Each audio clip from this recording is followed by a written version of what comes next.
Bismillahirrahmanirrahim. Assalamualaikum warahmatullahi wabarakatuh. Kami dari kelompok 3 akan mempresentasikan hasil diskusi makalah kami, yakni tentang implementasi nilai-nilai Pancasila dalam perumusan atau kebijakan pemerintah.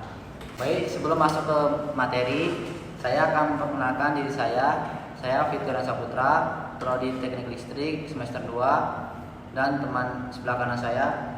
Perkenalkan, nama saya Wiryati Jadi, Prodi Teknik Listrik semester 2. Dan teman sebelah kiri saya. Perkenalkan, nama saya Agung Fadilah, Prodi Teknik Listrik semester 2.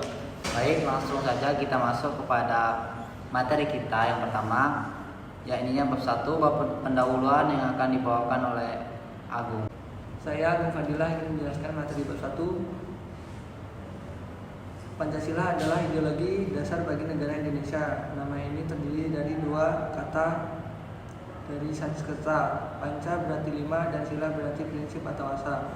Pancasila merupakan rumusan pada dan pedoman kehidupan berbangsa dan bernegara bagi seluruh rakyat Indonesia. Pancasila sebagai dasar filsafat negara Republik Indonesia yang secara resmi disahkan oleh PPKI pada tanggal 18 Agustus 1945 dan tercantum dalam pembukaan UUD 1945 yang diundangkan dalam Berita Republik Indonesia tahun 2 nomor 7 bersamaan dengan batang tubuh UUD 1945. Pancasila sebagai dasar negara mempunyai arti yaitu mengatur penyelenggaraan pemerintah. Konsekuensinya adalah Pancasila merupakan sumber dari segala sumber hukum. Hal ini menempatkan Pancasila sebagai dasar negara yang berarti melaksanakan nilai-nilai Pancasila dalam semua peraturan perundang-undangan yang telah berlaku. Secara yuridis konstitusional, kedudukan Pancasila sudah jelas sebagai ideologi nasional. Sebagai pandangan hidup bangsa, Pancasila merupakan kristalisasi nilai-nilai yang kebenarannya diakui dan menimbulkan tekad untuk melaksanakan dalam kehidupan sehari-hari. Tujuan penulisan mengetahui pengimplementasian Pancasila dalam pembuatan kebijakan negara di bidang 1. Bidang politik, 2. Bidang ekonomi, 3. Bidang sosial budaya, 4. Bidang pemerintahan dan keamanan. Baik, terima kasih kepada Agung. Selanjutnya materi bab 2 akan disampaikan oleh saya pribadi. Baik, saya akan menjelaskan materi bab 2, yaitu tentang pembahasan pengimplementasian Pancasila. Berikut beberapa implementasi Pancasila dalam berbagai bidang.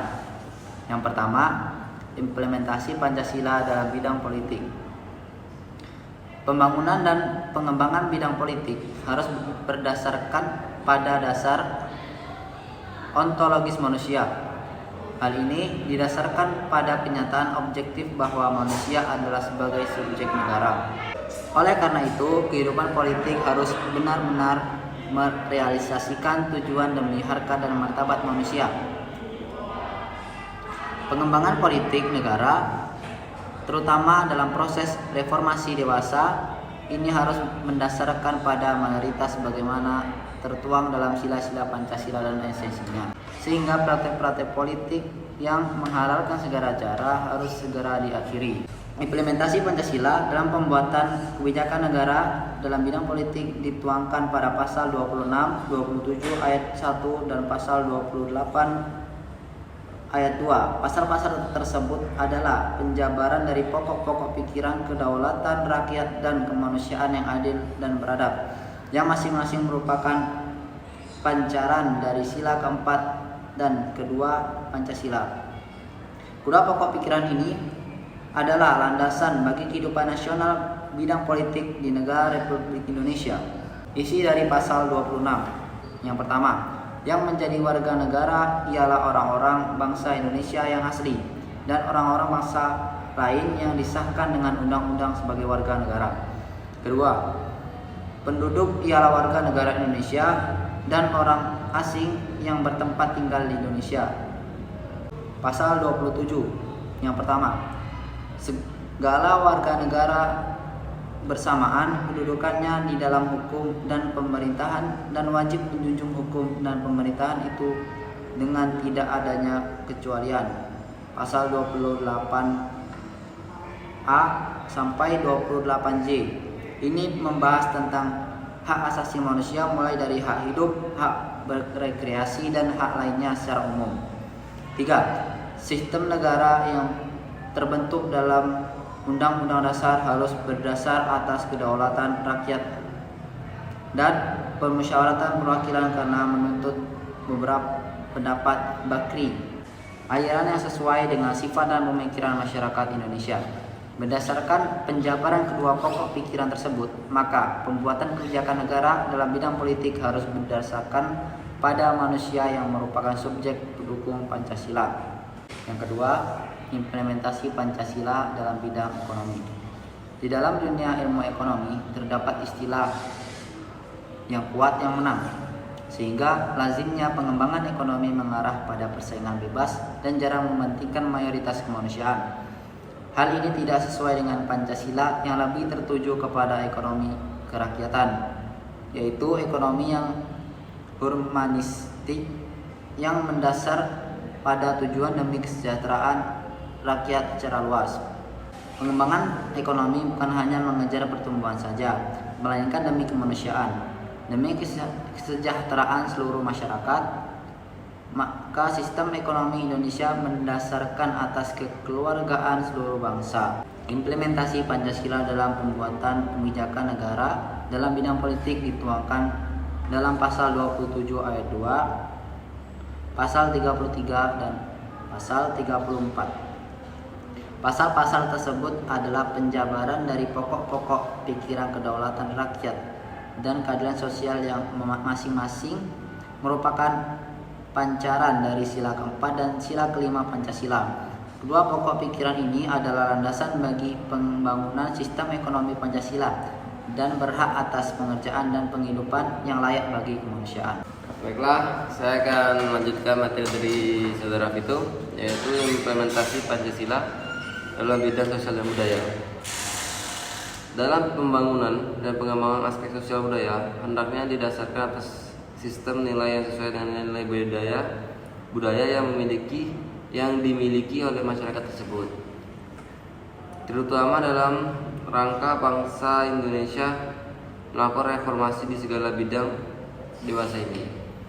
Sebagai anti klimaks proses reformasi dewasa ini sering kita saksikan ada stagnasi nilai sosial budaya dalam masyarakat, sehingga tidak mengherankan jikalau di berbagai wilayah Indonesia saat ini terjadi berbagai gejolak yang sangat memprihatinkan, antara lain amuk massa yang cenderung anarkis, bentrok antara kelompok, implementasi Pancasila dalam bidang pertahanan dan keamanan.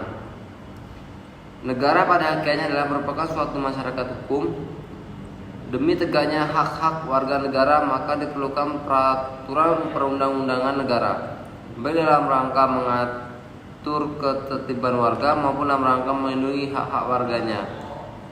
Implementasi Pancasila dalam pembuatan kebijakan negara yang dalam bidang politik dituangkan dalam pasal 27 ayat 3 dan pasal 30 ayat 7. Pasal-pasal tersebut merupakan penjabaran dari pokok pikiran persatuan yang merupakan pancaran dari sila pertama Pancasila. Pokok pikiran adalah landasan bagi pembangunan bidang pertahanan dan keamanan nasional. Berdasarkan penjabaran di atas, maka implementasi Pancasila dalam pembuatan kebijakan negara pada bidang pertahanan dan keamanan negara diatur dan dikembangkan menurut dasar kemanusiaan, bukan kekuasaan. Kata lain, pertahanan dan keamanan Indonesia berbasis pada moralitas keamanan, sehingga kebijakan terkait dengan harus terhindar dari pelanggaran hak asasi manusia. Semua ini dimaksudkan agar pertahanan dan keamanan dapat ditempatkan dalam konteks negara hukum yang menghindari kesewenang-wenangan negara dalam melindungi dan membela wilayah negara dan bangsa, serta dalam mengayomi masyarakat. Selanjutnya itu adalah bab 3, yaitu penutup. Kesimpulan, Pancasila adalah pandangan hidup bangsa dan asal negara Republik Indonesia. Pancasila juga merupakan sumber kejiwaan masyarakat dan negara di Indonesia. Maka manusia Indonesia menjadikan pengamalan Pancasila sebagai perjuangan utama dalam kehidupan kemasyarakatan dan kehidupan kenegaraan. Oleh karena itu, pengalamannya harus dimulai dari setiap warga negara Indonesia. Setiap penyelenggara negara yang secara meluas akan berkembang menjadi pengalaman Pancasila oleh setiap lembaga kenegaraan dan lembaga kemasyarakatan, baik di pusat maupun di daerah. Pancasila sebagai dasar negara dan mendasarkan diri pada hakikat nilai kemanusiaan, monopluralis, maka pertahanan dan keamanan negara harus dikembalikan pada tercapainya harkat dan martabat manusia sebagai pendukung pokok negara. Dasar-dasar kemanusiaan yang beradab merupakan basis moralitas, pertahanan dan keamanan negara. Oleh karenanya, pertahanan dan keamanan negara harus benar-benar negara meletakkannya pada fungsi yang sebenarnya sebagai suatu negara hukum dan bukannya suatu negara yang berdasarkan atas kekuasaan. Bila terima kasih kepada Agung, Wira serta saya telah memberikan materi pada siang hari ini. Apabila ada kekurangan, salah kata dari kami mohon maaf. Kami akhiri, wabillahi taufiq wal hidayah. Wassalamualaikum warahmatullahi wabarakatuh.